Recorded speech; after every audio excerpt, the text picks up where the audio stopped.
ஆண்டவராகிய இயேசு கிறிஸ்துவின் நாமத்தினாலே இந்த சனிக்கிழமை காலையில் உங்களை சந்திப்பதில் மிகுந்த மகிழ்ச்சி. சந்தோஷமா இருங்க, சந்தோஷமா இருங்க. மறுபடியும் உங்களுக்கு சொல்கிறேன், சந்தோஷமா இருங்க. சந்தோஷமா இருப்பதான் நம்முடைய பலன். மறந்துடாதீங்க. என்ன பிரச்சனை வந்தாலும், என்ன போராட்டம் வந்தாலும் நம்முடைய லைஃப்பில் சந்தோஷமாக இருந்தால் போதும். சரியான பாதையில் அவர் கரெக்டாக நடத்திட்டே இருப்பார். ஆண்டவர் மேலே நம்பிக்கை வச்சு சந்தோஷமாக இருங்க. ஆண்டவர் உங்களை கண்டிப்பாக சூப்பராக நடத்துவார். சரி, இந்த சனிக்கிழமை காலையில் நம்ம என்ன தியானிக்க போகிறோம் அப்படின்னா, இந்த வாரம் ஃபுல்லாக நம்ம குடும்ப ஆசீர்வாதத்துக்காக என்ன செய்யணும் அப்படின்னு சொல்லி ஒவ்வொரு நாளும் ஒவ்வொரு தலைப்புகளில், வித்தியாசப்பட்ட தலைப்புகளில் நம்ம தியானிச்சுக்கிட்டே இருக்கோம்.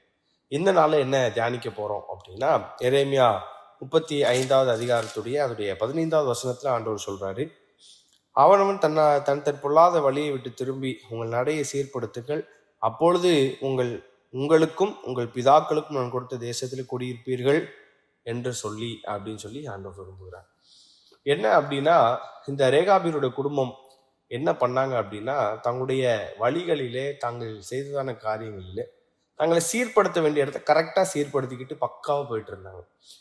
அவனுடைய ரேகாபியுடைய தகப்பன் அழகா சொல்லிட்டாரு, நீங்க என்ன செய்யாதீங்க அப்படின்னா, விதைப்பு, அறுப்பு, திராட்சை ரசத்துடைய சம்மந்தப்பட்ட எதுவுமே உங்களுக்கு வேண்டாம், நீங்க கூடாரங்களில் குடியிருக்கணும், வீடு கட்ட வேண்டாம், இதெல்லாம் சொன்னதை அப்படியே அக்செப்ட் பண்ணிட்டு, சரி இதெல்லாம் நமக்கு வேண்டாம், சரிப்படுத்தணும் அப்படின்னு சொல்லி சரிப்படுத்த ஆரம்பிச்சேன். இப்போ இந்த வசனத்தை ஆண்டவர் என்ன சொல்றாரு அப்படின்னா, நீங்கள் உங்களை என்ன செய்யுங்க, சீர்படும் யூதாவின் மனுஷருக்கு அப்படின்னு சொல்லி அங்கே எழுதப்பட்டிருக்கிறது. இப்போ யூதாவின் மனுஷனுக்கும் எருசலேமின் குடிகளுக்கும் என்ன சொல்றாரு அப்படின்னா, நீங்க உங்களுடைய வழிகளை விட்டு திரும்புங்க அப்படின்னு சொல்லி ஆண்டவர் சொல்றார். அப்போ நான் நல்லா இருக்கேன், நான் தப்பு பண்ணல அப்படின்னு நம்ம நிறைய நேரம் சொல்லுவோம். ஆனா என்னன்னாலும் சில ஆலோசனைகள் நம்முடைய வாழ்க்கையில சில காரியங்கள் ஆண்டவருக்கு பிரியமில்லாத காரியமா இருக்கும். ஏன் அப்படின்னு சொல்றேன்னா, பைபிள்ல நம்ம அப்போஸ்தலர் நடவடிக்கைகள் 5வது அதிகாரத்தை நம்ம வாசிக்கும் போது அங்க நம்ம பார்க்க முடியும், அனேனியா சப்பீரா அப்படின்னு அவங்க குடும்பமாவே அழிக்கப்பட்டாங்க. ஏன் அப்படின்னா, ஆண்டவருக்கு விரோதமா போய் சொன்னாங்க. அவ்வளவுதான், சிம்பிள். ஒரு காரியத்தை வஞ்சித்து வச்சு ஆண்டவர் சமூகத்துல போய் சொன்னாங்க. அதை ஆண்டவர் பார்த்து அங்க பேதுருடைய நாட்கள்ல நடந்த சம்பவத்தை பார்க்குறோம். அப்ப சொல்லும் போதே அவங்க என்ன செஞ்சுட்டாங்க அப்படின்னா, மரித்து போனாங்க. வாலிபர்கள் இருந்து அவளை அடக்கம் பண்ணிட்டாங்க. அதனால சாதாரண சிம்பிளா குடும்பமா சேர்ந்து எல்லாரும் சேர்ந்து பொய் சொல்ற ஒரு விஷயம் கூட ரொம்ப கஷ்டமான காரியங்களை உங்க வாழ்க்கையில சம்பவிக்க செய்யும். அதனால இந்த வாரத்துடைய கடைசியில, இன்னைக்கு நம்ம பரிசுத்தப்படுத்துற நாள் இல்லையா, சனிக்கிழமை ஆனாலே நம்ம சரிப்படுத்தி சீர்படுத்தி, ஏன்னா ஞாயிற்றுக்கிழமை ஆண்டவர் சந்திக்க போறோம், குடும்பமா போறோம், குடும்பமா நம்மளை ஆசீர்வதிக்க போறாரு. இப்ப என்ன அர்த்தம் அப்படின்னா, பைபிள்ல ஆண்டவர் குடும்பங்களை ஆசீர்வதிக்கிறத ரொம்ப விரும்பினார். எல்லா குடும்பங்களையும் அவர் தேடி வந்து எல்லா குடும்பங்களையும் ஆசீர்வதி, தனி மனிதன் ஆசீர்வதிச்சதை விட குடும்பமாய் ஆசீர்வதிக்கப்பட்டவர்கள் தான் அதிகம். ஆபிரகாமுடைய சந்ததியைத்தான் விளங்க பண்ணினார். ஆபிரகாமை மட்டும் ஆசீர்வதிச்சாருன்னு கிடையாது. ஆபிரகாம் ஆசீர்வதிச்சார், ஈசாக்கு, யாக்கோபு, பின்வருகிற சந்ததி, எத்தனையோ சந்ததிகள் ஆண்டவர் என்ன செய்தாரு, ஆசீர்வதித்தார். அப்போ குடும்பங்களை ஆசீர்வதிக்கிறது தான் ஆண்டவருக்கு ரொம்ப பிடிக்கும். உங்களை குடும்பமா உயர்த்துறது தான் ஆண்டவருக்கு பிடிக்கும். உங்களை குடும்பமா மேன்மைப்படுத்துறது தான் ஆண்டவருக்கு பிடிக்கும். அப்போ குடும்பமா நான் ஆசீர்வதிக்கப்படணும் அப்படின்னா, அங்க அனனியா சப்பீரா செஞ்ச மாதிரி சின்ன சின்ன விஷயங்கள் கூட நம்ம தப்பு பண்ணக்கூடாது. சரியா இருக்க குடும்பமா நம்முடைய காரியங்களை சீர்படுத்த நம்ம முயற்சி படணும்.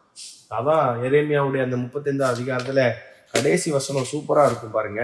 ஆண்டவர் அந்த ரேகாபியருடைய குடும்பத்துக்கு அழகா வாக்கு பண்ணுவார். என்ன அப்படின்னா, ஆதலால் சகல நாட்களில் எனக்கு முன்பாக நிற்கத்தக்க புருஷன் ரேகாவின் குமாரனாகிய யோனதாவுக்கு இல்லாமற் போவது இல்லை, இஸ்ரவேலின் தேவனாகிய சேனைகளை கர்த்தர் சொல்லுவார். என்ன அர்த்தம் அப்படின்னா, எனக்கு முன்னாடி நிற்கத்தக்க ஒரு புருஷன்னா ஆசாரியன், லேவியன் அப்படின்ற மாதிரி அவங்க சந்ததியவே ஒரு ஆசாரிய சந்ததியா, ஆண்டவருக்கு முன்பாக பணிவிடை செய்யக்கூடிய, ஆண்டவருக்கு முன்பாக நிற்கக்கூடிய பிரதான ஆசாரிய சந்ததியா மாற்றும்.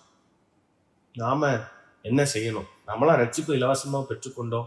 நம்ம ராஜாக்களாக, ஆசாரியர்களாக தெரிந்து கொண்டார். அவருடைய 2000 வருஷத்துக்கு முன்னாடி தன்னுடைய ஜீவனையை கொடுத்து ஒரே பேரான குமாரன் நமக்காக தந்துள்ளி இவ்வளவாய் நம் மீது அன்பு கூர்ந்த அந்த ஆண்டவர் கேட்கிற ஒரு காரியம், இனி உங்களை சீர்படுத்துங்க, இனி உங்களை சரிப்படுத்துங்க. நீங்க சரிப்படுத்திட்டீங்கன்னா போதும், நான் உங்களை ஆசீர்வதிச்சிருவேன். ரேகாமின் குடும்பத்தை ஆசீர்வதிச்சு நான் உங்க குடும்பத்தை ஆசீர்வதிக்க மாட்டேன்னா இன்னைக்கு கேள்வியோட உங்க சமூகத்துல நிக்கிறாரு.